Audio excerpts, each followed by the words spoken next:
नमस्कार बच्चों।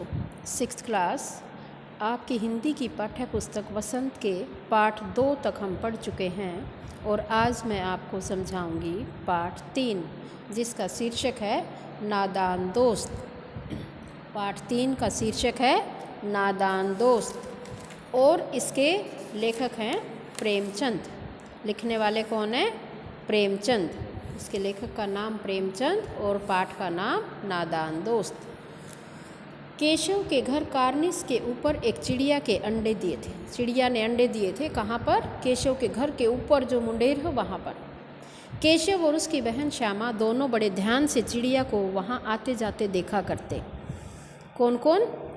केशव और उसकी बहन श्यामा। केशव और श्यामा दोनों बहन भाई। सवेरे दोनों आंखें मलते कार्निस के सामने पहुंच जाते और चिड़ा और चिड़िया दोनों को वहां बैठा पाते। जैसे हम उठते ही अपनी आंखें मलते हैं ना दोनों हाथों से, ऐसे वो छोटे छोटे बच्चे दोनों अपनी आंखें मलते हुए वहीं पहुंच जाते। उनको देखने में दोनों बच्चों को न मालूम क्या मज़ा मिलता। दूध और जलेबी की सुध भी न रहती थी। जो उनकी माँ उनको दूध और जलेबी देने के लिए सुबह बैठी रहती थी तो उनको ये याद भी नहीं रहता था कि हमें दूध पीना है या जलेबी खानी है।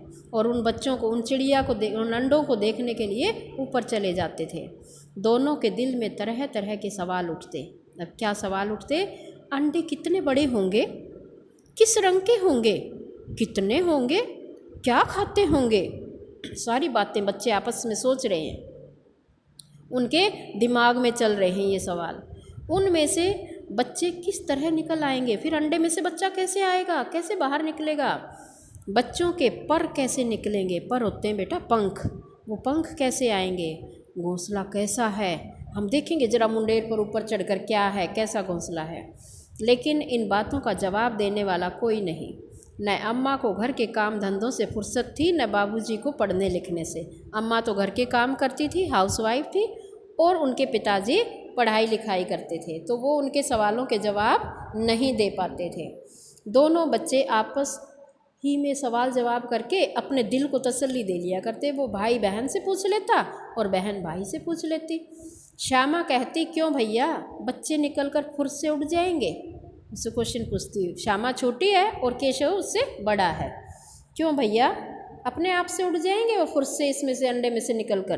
केशव विद्वानों जैसे गर्व से कहता हूँ, थोड़ा सा बड़ा है ना, वो अपने आप को विद्वान समझता है कि मुझे ही सब कुछ पता है। नहीं री पगली, पहले पर निकलेंगे, बगैर परों के बेचारे कैसे उड़ेंगे? अब वो बड़ा है ना थोड़ा सा, इसलिए उसको ज़्यादा, थोड़ी सी नॉलेज ज़्यादा है, तो वो कहता नहीं, पर आएंगे, पहले पंख आएंगे। श्यामा बच्चों को क्या खिलाएगी बेचारी, कि वो चिड़िया क्या खिलाएगी फिर इन बच्चों को? केशव इस पेचीदा सवाल का जवाब कुछ न दे सकता था। अब ये बात तो उसके भी दिमाग में नहीं आती थी कि वो इसे क्या खिलाएगी, चिड़िया कहाँ से लाएगी खाना।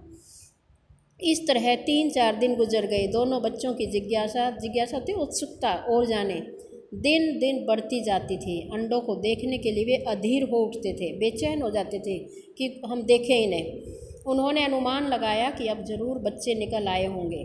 बच्चों के चारे का सवाल अब उनके सामने आ खड़ा हुआ। चारे की मतलब अब बच्चों को क्या खिलाया जाएगा? चारा होता है उनको खिलाने वाला, जो खाना है उनका। चिड़िया बेचारी इतना दाना कहाँ पाएगी कि भाई वो उड़ उड़ के दाना ढूंढती है, उसको इतना कहाँ से मिलेगा कि सारे बच्चों का पेट भरे? गरीब बच्चे भूख के मारे चूं चूं करके मर जाएंगे। अब आपस में ही बातें कर रहे हैं कि वो तो मर जाएंगे भूखे। इस मुसीबत का अंदाज़ा करके दोनों घबरा उठे। दोनों ने फैसला किया कि कार्निस पर थोड़ा सा दाना रख दिया जाए। श्यामा खुश होकर बोली, तब तो चिड़ियों को चारे के लिए कहीं उड़ कर न जाना पड़ेगा ना, कि वो तो उड़ेंगे भी नहीं, कहीं नहीं जाना पड़ेगा, वहीं दाना रख देते हैं। केशव, नहीं, तब क्यों जाएगी? श्यामा, क्यों भैया, बच्चों को धूप न लगती होगी? अब उसके दिमाग में दूसरा सवाल आ गया। खाने का शांत हो गया कि खाना कैसे मिलेगा, तो दाने रख देंगे। अब दूसरा सवाल आ गया कि धूप भी तो लगेगी। केशव का ध्यान इस तकलीफ़ की तरफ न गया था। बोला, ज़रूर तकलीफ़ हो रही होगी, बेचारे प्यास के मारे तड़पते होंगे। भाई धूप में बैठे हैं, अब तो उनको प्यास भी लगती होगी। ऊपर छाया भी तो नहीं, कि उसके ऊपर जो है घोंसले के ऊपर कोई छाया भी नहीं है। आखिर यही फैसला हुआ कि घोंसले के ऊपर कपड़े की छत बना देनी चाहिए, कि हम उसके ऊपर एक ऐसा कपड़ा डाल देंगे जिससे वो छत बन जाए उसकी, वो ढक जाए, ढक देंगे हम उसको। पानी की प्याली और थोड़े से चावल रख देने का प्रस्ताव भी स्वीकार हो गया। दोनों ने ये सहमति भी कर ली कि हम पानी भी रख देंगे, थोड़े से चावल के दाने भी रख देंगे और उसको धूप से बचाने के लिए हम उसको ऊपर से ढक देंगे। किसको? घोंसले को। किसको ढक देंगे? घोंसले को। और कौन ढक देगा? केशव और श्यामा। दोनों बच्चे बड़े चाव से काम करने लगे। श्यामा माँ की आंख बचाकर मटके से चावल निकाल लाई। आंख बचाकर का मतलब है कि चोरी छिपे से, कि माँ को पता ना चले। केशव ने पत्थर की प्याली का तेल चुपके से ज़मीन पर गिरा दिया। जो एक पत्थर की प्याली रखी थी उसका नीचे गिरा दिया तेल और उसमें उसे खूब साफ़ करके उसमें पानी भर दिया। किसके लिए भरा? चिड़ियों के लिए, पानी रखने के लिए। अब चांदनी के लिए कपड़ा कहाँ से आए? अब वो कौन सा कपड़ा हम बिछाएंगे? सफ़ेद चांदनी कहाँ से लाएंगे बिछाने के लिए? फिर ऊपर बगैर छड़ियों के कपड़ा ठहरेगा कैसे? और अगर हम कपड़ा डालते हैं तो वो छड़ी की जो ढाल बनानी है वो ढाल कैसे बनाएंगे? छड़ी कहाँ से लाएंगे? और छड़ियाँ खड़ी होंगी कैसे? अब बिना किसी सहारे के छड़ी कैसे रुकेगी? अकेला डंडा तो नहीं खड़ा हो सकता बीच में, उसको भी सपोर्ट चाहिए। और कपड़ा कैसे रुकेगा बिना डंडे के? और डंडा बिना सपोर्ट के कैसे खड़ा होगा? केशव बड़ी देर तक इसी उधेड़-बुन में रहा। आखिरकार उसने यह मुश्किल भी हल कर दी। अब सोचता रहा, फिर उसका भी इलाज न समझ आ गया उसे। श्यामा से बोला, जाकर कूड़ा फेंकने वाली टोकरी उठा लाओ। अपनी बहन श्यामा को कहा, वो टोकरी ले आओ, अम्मा जी को मत दिखाना। श्यामा, वह तो बीच से फटी हुई है, उसमें से धूप न जाएगी। वो भी कहती कि वो जो टोकरी आप कह रहे हो वो तो फटी पड़ी है बीच में से, धूप निकलेगी वहाँ से तो। केशव ने झुंझला कर कहा, ऐसे गुस्से में कहा, तू टोकरी तो ला, मैं